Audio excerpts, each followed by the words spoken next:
Joining us now to talk more about the different options being weighed is SANDAG board member and Del Mar City Council member Terry Gaasterland. Terry, thanks so much for being here. Thank you for having me. You are certainly one of the key people to talk to about this, you know, with a lot of knowledge on all sides of this from Del Mar and SANDAG. And I know you and I have talked personally, and you just watched that story that was obviously about option A. Right. There are 3 options being considered, but I do feel that by talking to residents, option A is the one they're preferring. So maybe we can start there. Yeah. Well, let's talk about why.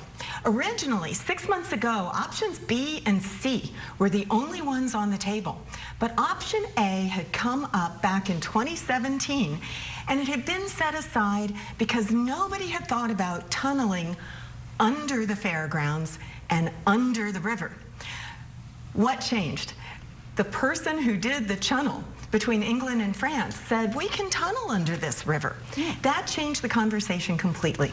So now we can fast forward and talk about what are the pros and cons of A versus B versus C.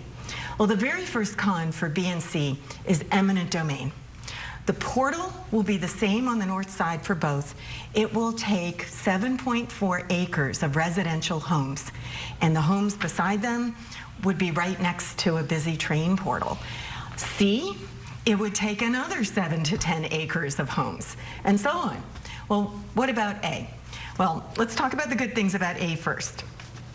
A has no eminent domain, no portals near people's houses. It gets the tracks out of the San Dieguito Lagoon. That's a big win. It gets them completely out of the Penasquitos Lagoon. That's a big win. Gets it off the bluff. So what are the pain points? Solana Beach is worried because the trench that's already there is single tracked.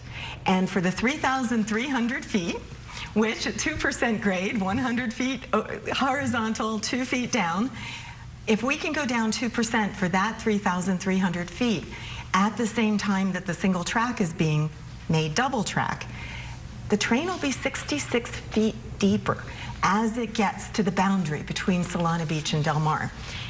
That allows it to meet up with a tunnel being bored from the south side.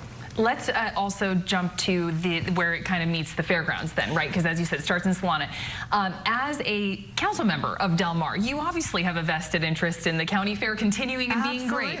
We just talked to county, fair officials, and I know there's kind of some rumors going around about, oh gosh, it would shut down the fair. They didn't say that. You know, they felt like, hey, it's obviously going to affect things, and we don't know how we would move forward, but certainly not holding the fair. They didn't say that. But as a council member of Del Mar, what are your feelings about, hey, this option, may very well affect a big economic driver for the region?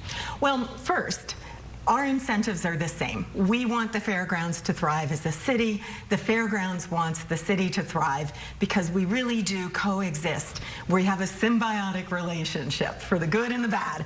You know, we had terrible traffic on Wednesday, but we're going to work on it together. So there's a cut and cover component of the notice of preparation view of alignment A.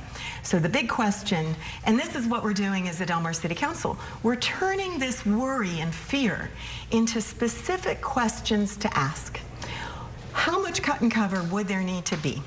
Is it on 2 acres? Is it on 10? Where are those acres? Would they be to the very west? Could it be in what's already the railroad right-of-way? And so on. The more we can learn at a detailed level, the more we can figure out how do we avoid those impacts. And I wish we had all day to talk to you about this, but I know this topic is not going anywhere. If you could maybe wrap it up for us and just kind of tell us where this is going next, because I know they're preparing that environmental impact report, which is going to take years. But what can we expect next on this conversation? We have a few dates in front of us. On Friday, this coming up week, June 28th, Item 15 is going to be all about this at the SANDAG board meeting. And then July 8th at the Del Mar City Council meeting, we're going to be asking, what are the questions we need to be asking? Here's our list so far. What else is missing? So those are the 2 big dates coming up.